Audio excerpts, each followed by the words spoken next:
11ஆம் நூற்றாண்டுல ஒரு புகழ்பெற்ற இறைநேச செல்வர் வாழ்ந்து வந்தார். அவர் பேரு அப்துல்லா ஹிஸ் சௌமை. இப்போ சோவியத் ரஷ்யாவில் உள்ள ஜீலான்கிற நகரத்தோட புறநகர் பகுதியில நீப்புன்னு ஒரு ஊர், அங்கதான் அவர் இருந்தார். அவருக்கு ஒரு ஆப்பிள் தோட்டம் இருந்தது தஜ்லா நதி ஓரத்துல. அந்த தோட்டத்துல அவர் ஒரு நாள் உலாவிட்டு இருக்கிறார். அந்த சமயத்துல 20 வயசு உள்ள அழகான இளைஞர் ஒருத்தர் அவர் முன்னாடி வந்து நின்னார். என்ன நீங்க மன்னிக்கணும்னார். இவருக்கு ஒன்றும் புரியல. யாரப்பா நீ என்ன கெடுதல் பண்ணின, நான் எதுக்காக உன்னை மன்னிக்கணும் அப்படின்னு கேட்டார். ஐயா, என் பேரு அபுசாலிக் மூசா. இங்க இருந்து 4 தொலைவில் இருக்கக்கூடிய இதே தஜ்லா நதி ஓரத்துல தான் நான் இருக்கிறேன். நேத்து மத்தியானம் எனக்கு ஒரு நல்ல பசி. அந்த நேரம் ஒரு ஆப்பிள் பழம் இந்த நதியில மிதந்து வந்தது. அவசரத்துல அதை எடுத்து சாப்பிட்டுட்டேன். சாப்பிட்டதுக்கு அப்புறம் தான் அப்படி செஞ்சது பெரிய தவறுங்கிறத உணர்ந்தேன். ஒரு பொருளுக்கு உரியவர்கள் யாரோ அவங்க அனுமதி இல்லாம அந்த பொருளை சாப்பிடுறது ஹராமாகும். ஹராமான அந்த பழம் வந்து என் வயிற்றுக்குள்ள போனதுல இருந்து எனக்கு நிம்மதி இல்லை. ராத்திரி பூரா தூங்கவே முடியல. காலையில எழுந்திரிச்சதும் இந்த நதி ஓரமா பாத்துக்கிட்டே வந்தேன். உங்க தோட்டத்தை பார்த்தேன். ஒரு மரத்தோட கிளை வந்து தண்ணியில தொட்டுக்கிட்டு இருக்கிறத பார்த்தேன். அதனால நான் சாப்பிட்ட பழம் இங்க இருந்து தான் வந்திருக்கணும். அந்த பழத்துக்கு உரியவர் நீங்க தான். நீங்க என்ன மன்னிச்சாதான் நான் சாப்பிட்ட பழம் ஹலால் ஆகும், குற்றம் நிவர்த்தி ஆகும். தயவு பண்ணி மன்னிக்கணும் அப்படின்னு கண்கலங்க கேட்டுக்கிட்டார். இதை கேட்ட இந்த சௌமையை ஆச்சரியத்தோட அந்த இளைஞரை கூர்ந்து கவனிச்சார். இந்த அளவுக்கு நேர்மையான ஒரு நல்ல மனுஷனை விட்டுறக்கூடாது அப்படின்னு மனசுக்குள்ள முடிவு பண்ணிட்டார். நிமிர்ந்து அந்த இளைஞரை பார்த்தார். இதுக்கு நீ வந்து தண்டனையை ஏத்துக்கத்தான் வேணும்னார்.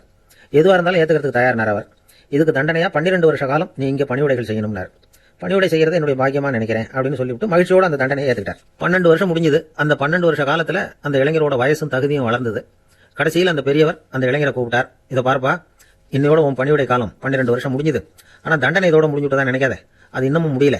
கடைசியா இன்னும் ஒரு தண்டனை பாக்கி இருக்கு, அதை நீ ஏத்துக்கணும்னார். எதுவா இருந்தாலும் ஏத்துக்கிறதுக்கு சித்தமா இருக்கிறேன் இவர். எனக்கு ஒரு மகள் இருக்கிறா, அவளுக்கு 2 கண்ணும் தெரியாது, 2 காதும் கேட்காது, 2 காலும் செயல்படாது. அவளை நீ கல்யாணம் பண்ணிக்கணும் அப்படின்னார் பெரியவர்.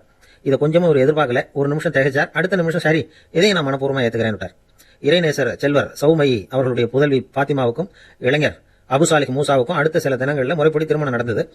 திருமணத்துக்கு அப்புறம் மணமகளை பார்த்த அந்த இளைஞர் திகைச்சு போயிட்டார். ஏன்னா அந்த பெரியவர் சொன்னதுக்கு நேர்மாறா இருந்தார். பாத்திமா உடல் குணம் எதுவும் கிடையாது, ரொம்ப அழகா இருந்தாங்க. மறுநாள் சௌமையை அபுசாலிகை கூப்பிட்டு இதுக்கு விளக்கம் சொன்னாராம். என் மகளுக்கு கண்ணு தெரியாதுன்னு முன்னாடி சொன்னேன், அது எந்த விதமான தீய காட்சிகளும் அவ கண்ணுக்கு தெரியாதுன்னு தான் அர்த்தம். காது கேட்காதுன்னு சொன்னேன், தீய விஷயங்களை அவ கேட்க மாட்டான்னு அர்த்தம். கால்கள் செயல்படாதுன்னு சொன்னேன், வீட்டை விட்டு தீமையான இடங்களுக்கு அவ போக மாட்டான்னு அர்த்தம் அப்படின்னார். 12 வருஷத்துக்கு முன்னாடி உன்னை முதல் முறையா பார்த்தப்பவே உண்மை வந்து என்னுடைய சீடரா மானசீகமா ஏத்துக்கிட்டேன் அப்படிங்கிற விவரத்தையும் சொன்னாராம். இந்த இளைஞர் அபுசாலிக் பிற்காலத்துல ஒரு பெரிய ஆன்மீக மேதையா உயர்ந்தார். அந்த தம்பதிகளுக்கு 60வது வயசுல ஒரே ஒரு குழந்தை பிறந்தது. அதாவது அந்த குழந்தை தான் ஆன்மீக பேரரசர் முகையத்தின் ஆண்டகை. அப்படி வந்து அந்த கதையை சொல்லுவாங்க பழைய இதை. அப்படிப்பட்ட பெரியவர்களுடைய வாழ்க்கை தான் நமக்கு வழிகாட்டணும். எனக்கு ஒரு சிநேகிதன் அவன் சொன்னான், டே என்னுடைய மாமனார் கூட தன்னுடைய பொண்ணை எனக்கு திருமணம் பண்ணி கொடுக்கறதுக்கு முன்னாடி ஒரு செய்தியை சொன்னார், அது பொய்ன்னு அப்புறமா தான் தெரிஞ்சது அப்படின்னா. என்ன சொன்னார்னு கேட்டோம். என் பொண்ணு மாசத்துக்கு ஒரு தடவை ஏதாவது கோபம் வந்தா கையில கிடைக்கிறத எடுத்து உங்க மேல எரிவா, நீங்க தான் அனுசரிச்சு நடந்துக்கணும்னு சொன்னார் அப்படின்னா. அப்படி அவர் சொன்னது பொய்யா அப்படின்னு கேட்டேன். ஆமா, அவர் மாசம் ஒரு தடவைன்னு அவர் சொன்னது பொய், தினம் ஒரு தடவை அப்படி செய்யறா, இதுதான் உண்மை அப்படின்னா.